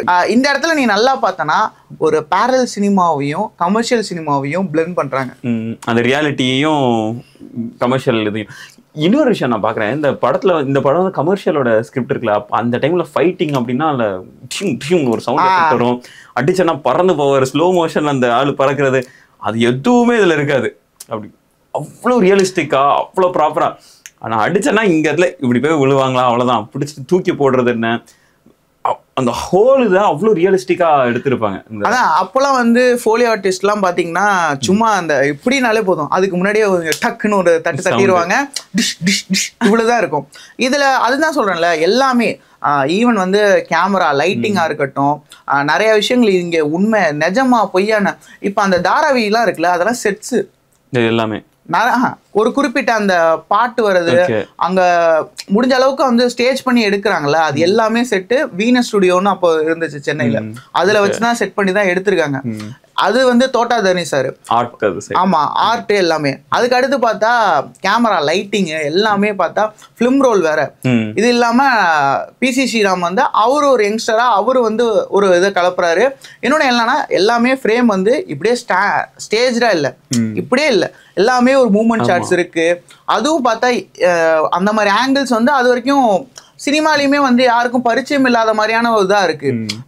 இப்படி ஒரு லோவில் வந்துட்டு பார்த்தீங்கன்னா கரெக்டாக அந்த கேட்வே ஆஃப் இந்தியா கிட்ட இருக்கும்போது அப்படி கமல் சார் வந்துட்டு ஒரு செம்ம அந்த ரெட்ரோ பேண்ட் அந்த ஒரு இதில் போட்டுட்டு ஒரு அல்பாசினோ மாதிரி இருப்பாரு. அதெல்லாம் வந்து நமக்கு எல்லாமே ஒரு புதுசான ஒரு விஷயங்களை கொடுத்துக்கிட்டே இருந்துச்சு. அதே போல் நம்ம இங்கே மணிரத்னம் சார் இது பண்ணி பார்த்தோம்னா இங்கே இந்த ஸ்க்ரீன் பிளேங்கிற ஒரு விஷயம், அதாவது நீங்கள் காட்ஃபாதரை பார்த்து தான் இவங்க இன்ஸ்பயர் ஆகிருக்காங்க அப்படின்னு சொல்லலாம். அதுலேருந்து சீன்ஸ் எடுத்துருக்காங்கன்னு சொல்லலாம். பட் அது நீங்கள் இந்தியாவுக்கு ஏற்ற மாதிரியும் அதுவும் குறிப்பிட்டு சொல்லணும்னா இது வரதராஜ முதலியாருங்கிற ஒரு நெஜ அண்டர்வேர்ல்ட் டானோட கதையை வந்து பிளெண்ட் பண்ணுறாங்க உள்ள. அப்படி ஒரு ப்ராடக்டாக உங்களுக்கு கொடுக்குறாங்கல்ல, அதை நீங்கள் பார்க்கும்போது இல்லை இது வேறன்னு தான் தோணும். அது இன்ஸ்பயர் ஆகி அது இன்னைக்கு பல பேருக்கு வந்து ஒரு இன்ஸ்பிரேஷனை கொடுத்துட்டு இருக்கு அப்படின்னு தான் பார்ப்பேன் நான். அது கரெக்டாக ஆக்சுவலாக அது என்னதான் அந்த படத்துல இருந்து எடுத்திருந்தாலும் இந்த படம் எத்தனை இது இன்ஸ்பயர் பண்ணியிருக்கு அப்படின்ற ஒரு விஷயம் இருக்குல்ல. அண்ட் அட் சேம் டைம் அந்த டைம்ல சொல்லுவாங்கன்னா நாயகனுக்கு வந்து ஒரு மிக்சட் ரிவ்யூ வந்த ஒரு மூவி தான் அப்படின்ட்டு. நான் ஒரு ஆர்டிகல் ஒன்று படிச்சிருக்கேன் ஃபர்ஸ்ட் டே. அதாவது பெருசா ஹைப்பே இல்லையா, அப்போ தீபாவளிக்கு தான் ரிலீஸ் ஆகுது, பெருசா நாயகனுக்கு ஹைப்பே இல்லாம. ஏன்னா ஒரே ஒரு போஸ்டர் தானா, அதுலயும் பார்த்தா கிளீன் ஷேவ் பண்ணி கமல்ஹாசன் இருக்காராம். அதுவே நிறைய விமர்சனத்துக்கு உள்ளாக்கப்பட்டுச்சான். என்ன பழம் மாதிரி இருக்காரு, மீச இருக்கணும்ல அப்படின்ற காலம் அது. அதான் அந்த மாதிரி பல மாதிரி இருக்காரு அப்படிங்கிற மாதிரியான விமர்சனங்கள்லாம் அப்போ வந்துச்சுன்னு. அதே போல தியேட்டர்ல நிறைய பேருக்கு படம் ஆரம்பிக்கும் போது, அதாவது முதல் இந்த இதுலலாம் வந்து நிறைய பேருக்கு ஒட்டவே இல்லை. என்னையா படம் ஒரு மாதிரி அந்த ஒரு ஒரு வீடியோ வரும், என்ன தினேஷ் என்ன போகுது படம் அப்படிங்கிற மாதிரி ஒன்று ஒரு டெம்ப்ளேட் வரும்ல, அந்த மாதிரி தான் எல்லாம் உட்காந்தாங்கன்னா நிறைய பேர் கலாய்ச்சிருக்காங்க. அந்த அழுகுற சீன்லாம் வருது இல்லை, கமல்ஹாசன் வந்து அந்த ஒரு மாதிரி நம்ம இப்போ அதை வந்து சிலாகிச்சு பேசிட்டு இருக்கோம்ல, அதை வந்து தியேட்டர்ல கலாய்ச்சாங்களாம் அப்போ. அப்புறம் போக போக போக போக தான் வந்து மக்கள் நிறைய பேர் குடும்பங்களா வர வரதான் அந்த படம் வந்து ஒரு 175 டேஸ் வரைக்கும் போய் ஆமா சில்வர் ஜூப்ளி வரைக்கும் போயிருக்கு. யாருமே அப்ப ஏத்துக்க முடியல. அதான் சொல்றேன்ல, கமல் சார் படம்னாலே அது வந்து எப்படி சொல்றது, ஃபியூச்சருக்கு கொஞ்சம் முன்னாடியே எடுத்துடுறாரு. அது அவங்களுடைய அதான் இப்போலாம் மணிரத்னம் அவருக்கு வந்துட்டு அவரு வந்து ஒரு ட்ரேட்மார்க்கை செட் பண்றாரு. மணிரத்னம் என்னுடைய படங்கள்னா அதுல ஒரு ஆர்ட் இருக்கும், எனக்குன்னு ஒரு ஸ்டைல் இருக்கும். ஒவ்வொரு ஃபிலிம் மேக்கருக்கும் ஒரு ஸ்டைல் அப்படிங்கிறது வந்துட்டு அதுதான் வந்து ஆர்ச்சர் அப்படின்னு ஒரு வார்த்தை சொல்லுவாங்க. அந்த விஷயத்த வந்து மணிரத்னம் அங்கதான் ஸ்டார்ட் பண்றாரு. அதுதான் இன்னைய வரைக்கும் அவருடைய ஃபிலிமோகிராஃபில அது இருந்துகிட்டேவும் இருக்கு. அந்த குழந்தைகளை வச்சு பண்றதா இருக்கட்டும், அப்புறம் பார்த்தா என்னுடைய படங்கள்ல ஸ்டேஜிங் வந்து இப்படி இருக்கும். இந்த மாதிரியான சில விஷயங்கள் அவருக்குன்னே ஒரு உரித்தான அந்த எப்படி சொல்ல மிரர் ஷாட்ஸ். மணிரத்னம்னாலே மணிரத்னம் எந்த கேமராமேன் கூட சேர்ந்தாலுமே ஒரு மிரர் ஷாட்னு ஒன்று இருக்கும். இது எல்லாமே நாயகன்ல தான் வந்து பாத்தீங்கன்னா நல்லாவே டீடைல் பண்ணப்படுது. அடுத்து நம்ம இதுக்கப்புறம் தான் ஒரு தளபதிக்கு வர்றாரு. ஸோ அந்த சூர்யா ஒருவேளை உயிரோட இருந்திருந்து அது வேறவே இருந்திருந்தா அப்படிங்கிற மாதிரியான ஒரு இதுதான் தளபதின்னு கூட நம்ம எடுத்துக்கலாம். எனக்கு இதுல இன்னொரு பர்டிகுலர் சீன் சொல்லும் போது எனக்கு ஞாபகம் என்னன்னா, வேலு நாயகரப்போ உடம்பு முடியாம இருப்பாரு, அவர்கிட்ட வந்து உதவி கேட்குறாங்க. அப்போதான் அந்த சூர்யா வந்து ஸ்டெப் அப் பண்றாரு, நான் பண்றேன் அப்படின்னு சொல்லிட்டு. அது எப்படி பண்ண முடியும் அப்படின்னு சொல்லிட்டு நாயகர் வந்து சொல்லும்போது, இதுக்கு ஒரு ஐடியா இருக்கு, நான் பண்றேன் அப்படின்னு சொல்லுவாரு. அப்போ அவர் வந்து ஒரு டபுள் மைண்டடாவே இருப்பாரு. என்னடா இவனை நம்ம பையனை இந்த இதுக்குள்ள கொண்டு வரக்கூடாதுன்னு நினைக்கிறோமே, ஆனா இவனா ஃபோர்ஸ் பண்ணி உள்ளக்குள்ள வரானே அப்படின்னு சொல்லும்போது இவர் வந்து மறுக்கவே முடியாத ஒரு இடத்துல இருப்பாரு. ஏன்னா ஒருத்தர் ஹெல்ப் கேட்டு வந்துட்டாரு, ஆனா நான் இப்போ மறுக்க முடியாதத அப்படின்னு சொல்லிட்டு ஒரு இருக்கும்போது, அப்போ சரி போயிட்டு வா அப்படின்ற மாதிரியான ஒரு தொனியில தான் அவர் அனுப்பி விடுவாருன்னு வச்சுக்கலாங்க. அனுப்பிட்டு அடுத்த சீன் பார்த்தோன்னா காலையில இதாகுது, அவர் கொலை பண்ணிடுறாங்க, அவர் செத்துடுறாரு. காலையில சீன் வருது. சீன் வரும்போதுல இருந்து அந்த ஹோல் இது முன்னாடி பேசின அந்த ஹோல் இருக்குல்ல, இந்த ஒரு ஆர்க் எனக்கு ரொம்ப பிடிக்கும். ஏன்னா அவர் நீ போயிடு, நீ கிரேட், எனக்கு ஒரு ஃபுல் சாட்டிஸ்ஃபேக்ஷன் இல்லை, பட் ஓகே நீ you go and do what you want அப்படின்ற மாதிரியான ஒரு வைப்ல சொல்லிட்டு போவார். காலையில் பார்த்தோன்னா அவர் நல்ல தைரியமாக இருப்பார், எந்த ஒரு பயமும் இல்லாமல் ஜாலியாக இருப்பார். எனக்கு அந்த ஆர்க்கே அதுக்கு ஆச்சரியமா இருக்கு. ஏன்னா என் பையன் பண்ணிடுவான் அப்படின்ற மாதிரியான ஒரு கான்ஃபிடென்ட் அவருக்குள்ள வந்துதா இல்லை என்னன்னு தெரியல. பட் ஆனால் எனக்கு அந்த ஒரு பர்டிகுலர் ஆர்க் வந்து எனக்கு கொஞ்சம் பிடிக்கும். ஏன்னா என்னோட பையன் he will do it அப்படின்ற மாதிரியான ஒரு வைப்ல போவார். ஆனால் பார்த்தா இல்லை, அப்படி பண்ணியிருக்க மாட்டார், இறந்து போயிருப்பார். அந்த இது எனக்கு பர்டிகுலராக பிடிக்கும். அண்ட் இதில் இன்னொரு விஷயம் நான் பர்டிகுலராக ரொம்ப ரொம்ப அழகாக பார்க்குறதுன்னா, மணிரத்னமோட இதை தாண்டி அவரோட விஷனை தாண்டி பிசி ஸ்ரீராமோட சினிமாட்டோகிராஃபி. இந்த படம் டெக்னிக்கலாக ரொம்ப ஸ்ட்ராங்கு. இப்போது மணிரத்னம் எந்த அளவுக்கு ஸ்ட்ராங்காக இருக்காரோ, கமல் எந்த அளவுக்கு ஸ்ட்ராங்காக இருக்காரோ, இளையராஜா எந்த அளவுக்கு ஸ்ட்ராங்காக இருக்காரோ, அதே அளவுக்கு பிசி ஸ்ரீராமோட விஷுவல்ஸ் அதிகம், ரொம்ப அழகாக இருக்கும். மணிரத்னம் படங்கள்னாலே இருட்டாக இருக்கு, அதை தாண்டி ஃப்ரேம்ஸாக ரொம்ப அதிகமாக பேசப்படும். தளபதியில் வர அந்த ஃப்ரேமில் இன்றைக்குமே பேசப்படுது. அப்படிங்கும்போது நீங்கள் சொன்னீங்க தெரியுமா, அந்த கேட்வே ஆஃப் இந்தியா அது இருக்குல்ல, அந்த ஷாட் வந்து சூப்பராக இருக்கும். அந்த ஷாட்டில் புறா பறக்கிற இதெல்லாம் இருக்குல்ல, அதெல்லாம் சூப்பராக இருக்கும். எனக்குன்னா அவங்க வந்து முகத்தை பார்த்து பேசவே மாட்டாங்க. நான் முகத்தை பார்த்து பேசுவேன், நான் அழுதுருவேன் அப்படின்றது சொல்லும் போது பின்னாடி புறா அப்படி பறக்கும்போது இவங்க பயப்படுவாங்க. அதெல்லாம் சரியான ஒரு எலிமெண்ட் அதில் ஆட் பண்ணியிருக்காங்க. அதே போல் இதில் டெல்லி கணேஷ் சாரோட அந்த டிரான்ஸ்லேஷன், அவன் என்ன சொல்கிறான், என்ன இப்போ அந்த ஆம்புலன்ஸ் சீனாக இருக்கட்டும், அதுக்கப்புறமா எல்லா சிண்டிகேட்டும் சேர்ந்து உட்காந்து பேசுவாங்கல்ல, சொல்லுங்க அவர்கிட்ட ஹார்பர் நம்புல்து தான் சொல்லுங்க, இதெல்லாம் பண்ணி கொடுத்தா ஹார்பர் நம்புல் தான் சொல்லுங்க அப்படிங்கும்போது அவர் வந்து அந்த ஹிந்தியில அதை டிரான்ஸ்லேட் பண்ணுவார்ல, ஹார்பர் கா எங்க நாயக்கர் அப்படின்னு. அதெல்லாம் கேட்கும்போது அது ஒரு ஒரு மாதிரி எப்படி சொல்றது, நம்ம என்னடா இது எல்லாத்துலயுமே வந்து ஹிந்தியே தெரியலனாலும் ஹீரோ தானே ஹிந்தி பேசுவாங்க, இல்ல தமிழ்ல பேசியாச்சும் புரிய வச்சிருவாங்க அப்படின்னு இருக்கும்போது அந்த ரியாலிட்டிக்குள்ளெல்லாம் அதை ஒட்டி வருது. அதாவது அவருக்கு ஹிந்தி தெரியாது, தமிழ் மட்டும்தான் தெரியும். பட் ஆனா சின்ன வயசுலேருந்து அங்கதான் இருக்காரு, தாராவில தான் இருக்காரு, எல்லாமே இருக்காரு, பட் ஹிந்தி தெரியாது. அவரு இன்னொருத்தனுக்கு கன்வே பண்ணணும், கம்யூனிகேட் பண்ணணும்னா கூட ஒரு ஆள் வேணும் அப்படிங்கிற மாதிரியான ஒரு கேரக்டர்லாம் வச்சிருக்காங்க பாருங்களேன், ரியாலிட்டிக்குள்ள வரதுக்காக. அந்த டிரான்ஸ்லேஷன் சீன் இருக்குல்ல, அது வந்து முன்னாடி இந்த டாக்டர்கிட்ட பேசுவார் தெரியுமா, ஐயரே இவர்கிட்ட என்ன இவர்கிட்ட யார் இருக்காங்க, இவர்கிட்ட என்ன குடும்பம் என்ன பண்றாங்கன்றதை கேளுங்க அப்படின்னும் போது நமக்கே ஒரு இன்டிமிடேட்டிங்கா இருக்கும். என்னடா அது இப்படியெல்லாம் இவ்வளோ பயங்கரமா போகுது அப்படின்ட்டு. அண்ட் அதே இது அந்த சிண்டிகேட்டுக்குள்ள அந்த பேசுவாங்க தெரியுமா, அதுதான் ஹோல் கதையே. நான் இவ்வளோ நாள் கழிச்சு நான் மறுபடியும் போறேன், நான் போய் காட்டுறேன் அப்படின்னு சொல்லிட்டு அந்த ஹார்பரை தான் கையில் எடுக்கிறாரு தெரியுமா? அந்த சீன்லாம் முரட்டு சீனாக இருக்கும். அது வரைக்கும் தாராவியில் மட்டுமே இருக்கிறாள். அப்போதான் அந்த ஹார்பர் வந்து அவருக்குள்ள வருது.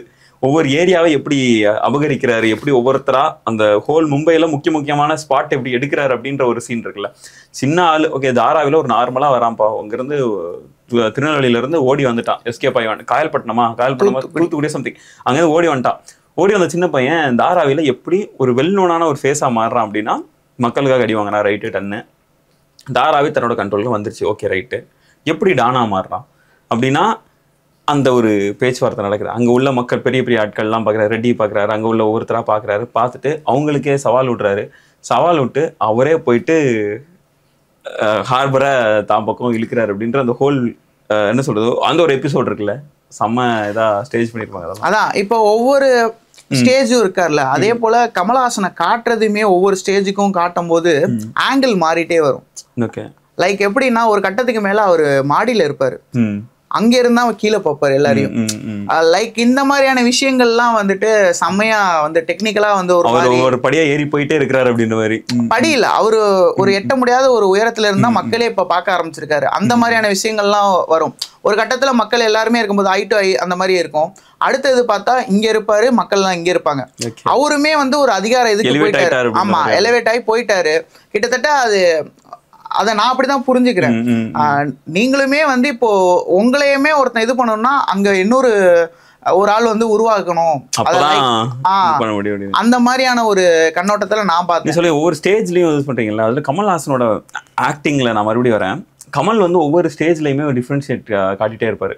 இது சின்ன வயசுல எப்படி பண்றாரு, பெரிய வயசு ஆக என்னென்ன பண்றாரு அப்படின்னு. நீங்க பாத்தீங்கன்னா கடைசியில வேல்நாயக்கர் வந்து போலீஸ் வந்து அரெஸ்ட் பண்ணி இழுத்துட்டு போவாங்க. இழுத்துட்டு போகும்போது அவர் நடக்கிறத பார்த்தீங்கன்னா ஏதோ ஒரு 80 வயசு பெரியவர் நடந்து போகிற மாதிரியே நடந்து போவார். என்ன சொல்கிறது, கையில் அந்த வேஷ்டியை பிடிச்சிட்டு கொஞ்சமாக லைட்டாக அப்படி கஷ்டப்பட்டு நடப்பார். இன்னொன்று, அந்த மறுபடியும் அந்த பையன் சாகிற சீனுக்கே நான் வரேன். பையன் சாகும்போது என்னன்னா, கீழே இருப்பாங்க. அந்த துணியை எடுத்து பார்க்கறதுக்கு முன்னாடி பார்த்தீங்கன்னா இங்கே லெஃப்ட் கை வந்து முட்டியில் வச்சிருப்பாரு. முட்டியில் வச்சுட்டு அப்படி பார்ப்பாரு. ஏன்னா அப்போ வந்து அவருக்கு அந்த இடத்துல ஜாயிண்ட் பெயின் இருக்கும். வயசாயிடுச்சு அப்படின்னா யூஸ்வலாகவே அந்த ஜாயிண்ட் பெயின் இருக்கும். லைட்டாக குனியும் போது முட்டியை ஒரு 32 வயசு பையனுக்கு ஒரு 32 வயசு ஆள் அவருக்கு, அந்த ஆக்சுவலாக கமல்ஹாசன் அப்படின்றவர், அவர் ஒரு 70 வயசு ஆளை வந்து அந்த அளவுக்கு பர்ஃபெக்டாக எனாக்ட் பண்ணியிருப்பார். நான் இதுக்கு முன்னாடி ஒரு சீன் சொன்னேன் தெரியுமா, கமல் வந்து அந்த கார்ல இருந்து பல்ட்டி அடிச்சு விழுந்தார் அப்படின்ட்டு. அப்போ வந்து அவர் கிட்டத்தட்ட ஒரு 60 வயசு ஆள் மாதிரியான ஒரு கெட்டப்ல இருப்பார். அப்படி விழும்போது நமக்கு தோணும், என்ன 60 வயசுல ஒரு ஆள் இவ்வளோ அசால்ட்டா டைவ் அடிக்கிறாரு. ஆனா அப்படி கிடையாது, அவருக்கு 32 வயசு தான். ஆனா அவர் விழுறதும் அதுக்கப்புறம் அவர் நடக்கிறது நடிக்கிறதுலாம் இருக்குல்ல, பாக்குறதுக்கு நமக்கே கன்வின்ஸ் பண்ணுவார் அவரெல்லாம் 60 வயசு ஆளு தான் அப்படின்ற மாதிரி. அவ்வளோ ஒரு பெர்ஃபெக்ஷனா அந்த படம் ஃபுல்லாவே இருக்கும் எந்த ஒரு வகையிலுமே. இப்போவே பாருங்களேன், இப்போ ஒரு வயசான ஒரு ஆள் ஆயிட்டாரு அப்படின்னா, இப்போ தமிழ் சினிமால இருந்து ஏதாச்சும் வெள்ளை டை அடிப்பாங்க, வெள்ளை தைப்பாங்க, அதை தாண்டி எதுவுமே வித்தியாசம் இருக்காது. அவரோட வாய்ஸ்ல வர்ற வித்தியாசமோ, நடக்கிற ஸ்கின் டோன் முதற்கொண்டு எல்லாமே வந்து அந்த டெக்ஸ்சர் எல்லாமே அப்படியே தான் இருக்கும். ஓகே, வெள்ளை முடி வந்துட்டு அப்புறம் வயசானவர்ப்பா அப்படின்ற மாதிரியா நம்பினாலே போதும். ஆனா இப்பவே நம்ம அப்படி நம்ப வேண்டிய ஒரு சூழ்நிலை தான் இருக்கும். இப்பவே வந்தாங்கன்னா ஓகே வெள்ளை தாடி வந்துருச்சா, ஓகே இப்போ வயசானவர் முடிஞ்சு போச்சு, வயசாயிருச்சுன்னா ஓகே ரைட் அவ்வளவுதான் அப்படின்னு நம்ம நம்பிடுவோம். 40 வருஷத்துக்கு முன்னாடினா அதுவே போதுமானது. ஆனால் நான் பர்ஃபெக்டாக இருப்பேன், நான் பர்ஃபெக்ஷனாக இருப்பேன் அப்படின்னு சொல்லிட்டு ஒவ்வொரு ஸ்டேஜ்லையுமே இதாகும். இப்போது சின்ன வயசில் அப்படி போடுறாருன்னா அப்படி பிடிச்சி இதெல்லாம் எடுத்துகிட்டு வேகமாக ஓடி போய் டப்பட்டப்பட்டப்பன்னு அடிப்பார். அதுக்கப்புறம் போகிறோன்னா ஒரு கால் வந்து இதாகும், முன்னாடி கால் லைட்டாக ஸ்ப்ரெட் ஆகும், கால் அப்படி ஒட்டி வைக்க முடியாது அப்படின்னு லைட்டாக ஸ்ப்ரெட் ஆகி லைட்டாக அப்படி வளைஞ்சிருக்கும். அதே மாதிரி ஒவ்வொரு ஸ்டேஜ்லையும் வளைஞ்சிரும். கை வந்து இப்படி வச்சிருக்கிறவர் கொஞ்சம் தொப்பை வந்ததுக்கப்புறம் கை லைட்டாக அப்படி சைடில் அப்படி போகும். ஒவ்வொரு எலமெண்ட்டையும் அந்த பிச்சிருப்பாரு. என்ன கேட்டா அந்த இதெல்லாம் கமலோட மாஸ்டர் பீஸ் இந்த படம் அப்படின்றதான் நான் சொல்லுவேன். அதே போல நாயகன்ல அந்த கிளைமேக்ஸ், அதாவது ஒரு கட்டத்துக்கு மேல எல்லாமே முடிஞ்சிருச்சு, அவர் வந்து திரும்பி இங்க வராரு கோர்ட்டுக்கு. பட் எல்லாரும் என்ன எதிர்பார்த்தாங்கன்னா வேற யாரோ தான் ஒருத்தவங்க கொல்லுவாங்க. அப்படிங்கும்போது அங்க அந்த பையன் கொல்லுவாப்ல, அவர் வளர்த்த பையன், அதாவது அவங்க அப்பாவை இவர் தான் கொண்டிருப்பாரு. இங்க வந்து உள்ளுக்குள்ளே ஒண்ணு இருந்திருக்கு. அந்த பையன் வந்து சுட்டுறாப்புல, அப்படியே விழுகிறாப்புல. தென்பாண்டி சீமையில அந்த பாட்டை போட்டு முடிக்கிறாங்க. இதை நீங்க வந்து எப்படி அதை எடுத்துக்கிட்டீங்க? நான் அதுக்கு நீங்க சொல்லும் போது எனக்கு இப்போ இன்னொரு சீன் ஞாபகம் வருது, நான் சொல்லிடுறேன். என்னன்னா, அந்த போலீஸ் புதுசா ஒரு போலீஸ் ஆஃபீஸர் வர எல்லாரையும் போட்டு அடிக்கிறாரு அப்படின்னு சொல்லிட்டு எல்லாரையும் அரெஸ்ட் பண்றாரு அப்படின்னு சொல்லிட்டு நாயகருக்கு வந்து ஒரு பதட்டம் வந்துடும். என்னடா அது இப்படி நமக்கு என்னடா இப்படி நடக்குது அப்படின்னு சொல்லிட்டு அந்த போலீஸை பார்க்க போவார். போய் போலீஸை பார்க்கும்போது பார்த்தா ஒரு ஃபோட்டோ பார்ப்பார். பார்த்தா அவரோட பொண்ணு முதல்ல டக்குன்னு பார்க்கும்போது இப்படி நேர பாப்பாரு பார்த்தா ஒரு பொண்ணு நின்றுருப்பாங்க. அப்பா அப்படின்னு சொல்லிட்டு அந்த பொண்ணு வந்து பதட்டத்தில் அப்பா அப்படின்னு சொல்லி கூப்பிடுவாங்க. ஆனால் இவருக்கு அப்போ தான் ரியலைஸ் ஆகும், என் பொண்ணோட ஹஸ்பண்ட் தான் என்ன எனக்கு எதிராக நிற்கிறாரு அப்படின்னோடனே, என்னோட பொண்ணு தான் உனக்கு தெரியும், என்னோட பொண்ணு தான் நீ அப்படின்றது அவருக்கு தெரியுமானா அவருக்குலாம் தெரியாது அப்படின்னு சொல்லுவாங்க. அப்போ குழந்தை அழுகிற சத்தம் கேட்கும். இவருக்கு வந்து ஒரு சந்தோஷமாயிடும், என்னோட பேரன் அப்படின்னு சொல்லிட்டு சந்தோஷமாயிட்டு நான் பார்க்கலாமா அப்படின்னு சொல்லிட்டு போகும்போது இவர் இந்த பொண்ணு இருந்துட்டு, நீங்கள் ஒன்றும் பார்க்க வேணாம் நான் பார்த்துக்கிறேன், நீங்கள் அவனெல்லாம் பார்க்கக்கூடாது அப்படின்னு சொல்லிட்டு ஒரு பயங்கரமாக ஒரு ஹர்ட்டிங்காக பேசிடுவாங்க. ஹர்ட்டிங்காக பேசும்போது இந்த பொண்ணோட ஃபேஸ் தெரியவே தெரியாது. ஃபுல் அண்ட் ஃபுல் என்னன்னா அந்த பொண்ணோட ஓவர் ஷோல்டர் ஷாட் காட்டுவாங்க. ஃபுல் அண்ட் ஃபுல் அந்த வேல்நாயக்கரோட முகம் தான் ஸ்க்ரீனில் இருக்கும். இவங்க பேசுறதுக்கான எமோஷன்ஸ் முழுக்க அவர் காட்டுவார். டைலாக் கிடையாதுங்க, அவர் டைலாக் பேசக்கூடாது. பின்னாடி மியூசிக் வந்து டங் டங் டங் அந்த இது மட்டும் வந்துக்கிட்டே இருக்கும். இவர் வந்து எமோஷன்ஸை முழுக்க ஃபேஷியல் ரியாக்ஷன்லேயே காட்டணும். கை தூக்குறதோ எதுவுமே இருக்கக்கூடாது, ஃபேஸ் மட்டுமே இருக்கணும். கண்ணு அவங்க கொடுக்குற ரெப்ளைக்கு இவர் ஃபேஸ்லேயே இருக்கணும். நெத்தி வந்து சுருங்கும், லைட்டாக சுருங்கும், கண் வந்து இதாகும், வாய் வந்து என்ன சொல்றது லைட்டாக ஃப்ளாப் ஆகும். அப்படின்னும் போது அழுகிற மாதிரி வருவார்.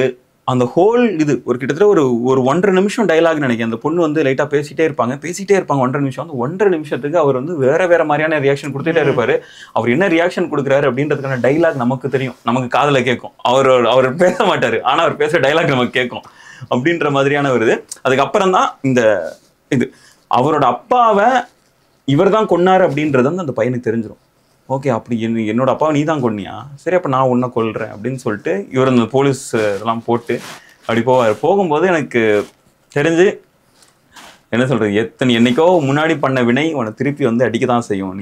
நீ கரெக்டாக நீ சரியா தப்பா அதில்ல, நீ அந்த இடத்துல ஒரு கொலை பண்ணிட்ட, அந்த பாவம் வந்து உனக்கு கரெக்டாக கடைசியில் வந்து உன்னை கர்மா இஸ் பூமரங் அப்படின்ற மாதிரியான ஒரு இதுதான். இவர் அதுக்கப்புறம் பண்ண எத்தனையோ விஷயங்கள் இருக்கு. ஆனா அவர் கொலை பண்ணது என்னன்னா அவர் பண்ண முதல் கொலைமை தான். கிட்டத்தட்ட லைக் மும்பை வந்துட்டு பண்ண முதல் கொலை அப்படின்னு சொல்லிட்டு அவர் சுற்றி வந்து அவர் வந்து அடிக்கும். அது ஒரு பயங்கரமான ஒரு ஆர்க்கு. ஆமாம், அதே போல் எனக்கு இன்னொன்று என்னென்னா, இந்த படத்தோட ப்ரொடியூசர் வந்து ஒரு இதில் சொன்னதாக படித்தேன். என்னென்னா இது இளையராஜாவும் லெனின் சார், அதாவது எடிட்டர்ஸ் லெனின் சார் இல்லைன்னா இந்த படம் வந்து பெருசாக ஓடி இருக்காது அப்படின்னு சொல்லியிருக்காரு. யார் அவரா? ப்ரொடியூசரே. அந்த ப்ரொடியூசர் வந்து இதுக்கு முன்னாடி என்னன்னா இன்னொரு தான் சொல்ல வரான், படத்தில் நிறைய ரிஹர்சல்லாம் பண்ணுவாங்களாம். இந்த படம் இப்படி இருக்கணும் இப்படி இருக்கணும்னு சொல்லி ரிஹர்சல் பண்ணுவாங்களாம். அப்போ வந்து அந்த ஃபிலிம் ஷூட் ஆகல, அந்த சத்தத்தை கேட்டுருச்சு அப்படின்னா ப்ரொடியூசர் வந்துடுவாங்க, எதுக்கு சும்மா தேவையில்லாம ஃபிலிம் ஓடிட்டு இருக்குது, இதெல்லாம் இவ்வளோலாம் செலவு பண்ணக்கூடாது அப்படின்னு சொல்லிட்டு ரிஹர்சலை ஸ்டாப் பண்ணுவாங்க, ஷூட்லாம் ஸ்டாப் ஆகுமா. இது சொல்லுவார், ஏன்னா நாங்கள் அவ்வளோ ரிஹர்சல் பண்ணோம், ஏன்னா அப்போ ஃபிலிம் ரோல் வந்து ரொம்ப எக்ஸ்பென்சிவ் அப்படின்றதுனால அவர் எங்களுக்கு ஃபிலிம் ரோலை யூஸ் பண்ணவே விடல. ரிஹர்சல் பார்க்கறதுக்கோ இல்லை இதுக்கெல்லாம் எங்களுக்கு ஃபிலிம் ரோல் யூஸ் பண்ணி ஓகே எப்படி இருக்குன்றதை பார்த்துட்டு இருப்பார் யூஸ்வலாக மணிரத்னம். ஆனால் ஒரு கட்டத்துக்கு மேலே ப்ரொடியூசர் அதை ஸ்டாப்பே பண்ணிட்டாரு அப்படின்னு. அப்போ தான் என்ன கமல்லாம் ரெடி ஆகிட்டு வருவான், வாப்பா மணி ஷூட் போயிடலாம் அப்படின்னா, இல்லைப்பா இந்தா அப்படின்னு சொல்லிட்டு ஒரு லெட்டர் எடுத்து கொடுப்பாராம். லெட்டர் என்னன்னா ப்ரொடியூசர் வந்து மணிரத்னம் கொடுத்துருப்பாராம், இது இன்னையோட ஃபிலிம் கோட்டா முடிஞ்சு போச்சு, இதுக்கப்புறம் கிடையாது அப்படின்னு சொல்லிட்டு ஷூட்டிங்லாம் கேன்சல் பண்ணுவாராம்.